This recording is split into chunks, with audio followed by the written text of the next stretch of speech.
Siinä oli äsken Antti peli VS ja vastaa 20 karsintasarjassa. Kerrotko vähän hyvät ja huonot tästä pelistä? Mitä jäi käteen?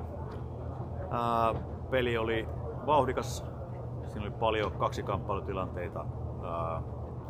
Pelaajat joutuu sellaiseen peli oli kehittävä varmasti, niin kuin mä uskon, että molempien osapuolien kannalta, mitä nyt on sarjassa ottelut tähän asti ollutkin. Että vauhti on kova, tulee paljon tilanteenvaihtoja, tulee paljon sitä täysvauhtista juoksua ja kehittäviä kaksikamppailuja. Millä tavalla te olette lähtenyt tähän U20-karsintasarjaan? Te olette silleen uusi tuttavuus, että viimeisenä parina vuonna teitä ei ole näkynyt, mutta nyt olette sarjassa, niin millä tavalla teillä tavoitteella lähdette tähän kauteen pelaamaan? No, pelit on varmasti, niin kuin sanoit, ne ei olla P20-sarjassa oltu MPn kanssa mukana muutaman vuoteen, ja ottelut varmasti siltä osin niin kuin on kovimpia pelejä osalle pelaajista, mitä he on ikinä pelannut. Ja sitä kautta mä näen, että niin kuin se kasvupotentiaali on niin kuin tosi iso. Ollaan tultu hakemaan just sitä, mitä tuossa äsken sanoit, minkä tyyppisiä nämä pelit on. Eli saadaan se kovempi vauhtivaade, kovempi kamppailuvaade, mitä meillä on ollut aikaisemmin, ja sitä kautta niin kuin kehittää pelaajia valmiiksi tuonne esimerkiksi meidän edustusjoukkuetta kohti. Miten seuraava peli? Mikä teillä on tiedossa? Meillä on Kopse kotona seuraava. Okei, no, mutta se on, veikkaan, että se on tasainen peli, että pisteitä ehkä luvassa vai?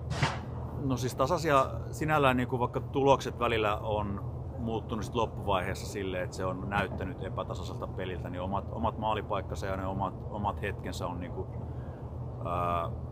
kuin ollut jokaisessa, miltei jokaisessa ottelussa, mitä me ollaan pelattu. Tässäkin pelissä siinä vaiheessa, kun tilanne oli jotain muuta, niin sitten niin laadukkaat maalipaikat kuitenkin oli niin kuin jotain muuta. Joo, mutta hattua pitää teidän puolelle nostaa. Siis taistelu oli loppuun saakka, että mentiin täysillä sinisellä aallolla kohti VS-maali, mutta ehkä maalit odottaa ensi kertaa. Mutta hei Antti, kiitos tästä näin. Kiitti paljon. Kohti seuraavia pelejä. No niin, kiitti. Samuli, U20 SM ensimmäinen hattutemppu. Kerro vähän fiiliksiä. Oliko helppoa vai oliko työlästä? No kyllä ne maalit sillä ihan hyvin sieltä tuli vastustajalle. Että kiva oli päästä tälleen taas pelaamaan, kun ei ole tullut pelejä nyt tällä kaudella hirveästi. Oli kiva päästä pelaamaan. Mutta nyt olet siis 100% kunnossa ja kohti seuraavia pelejä, eikö näin? Joo, kyllä. Nyt on loukkaantuminen alta pois, niin pääsee taas pelaa kunnolla. No mitä, kerro vähän siitä, mikä oli kaikista hienoa maali noista kolmesta? Kyllä mä sanoin, että se ihan viimeinen maali oli ihan hieno. Siitä pääsi hyvin ohittaa vastustajan puolustaja ja siitä laukoo maali helposti. Se on siltä varmaan minimitavoite plakkarissa, voitto tästä pelistä. Kerro plussat ja miinukset. Mitä oli hyvää ja mitä oli kehitettävää? No melkoinen taikuri olin tossa, kun keksin tämän kokoonpanon, että nopeat poissaolot tuohon noin 3 tuntia ennen peliä, niin avauskokoonpano oli itse asiassa sen mukana. Eli ei yhtään mitä treenattiin koko viikolla, niin ei ollut tässä pelissä. Tää oli ihan extemporea pojilta. Kiitos pojat. Huikea temppu. Niin, sit on aina manautu maalintekoon, että se on ollut VS heikkous, mutta nyt se näytti sujuvan erittäin helposti. Mikä oli tää sun taikurihattu, mistä repäsit tän tempun vai mistä se nyt yhtäkkiä noin helpoksi muuttui? Se oli, Samuli oli aika vahva tossa, pitää sanoa. Että toki Andy oli hyvä myös ensimmäisellä puolella. On toistettu. On pelattu pieniä pelejä, on tehty maaleja ja ei osuttu treeneissä, tänään osuttiin. Nyt oli hyvää kyllä tarjoulukin, pitää sanoa, että Kalle Mikko pystyi tarjoamaan tänään niin laadukkaita palloja. Siitä on kavereiden kiva laittaa palloa sisään. No nyt on pelattu, en tiedä kuinka monta peliä, onko pelattu ensimmäisestä puoliskosta vähän reilu puolet olisiko 6 pelattu? Joo. Niin, ja onko nyt mennyt suunnitelmien mukaisesti vai?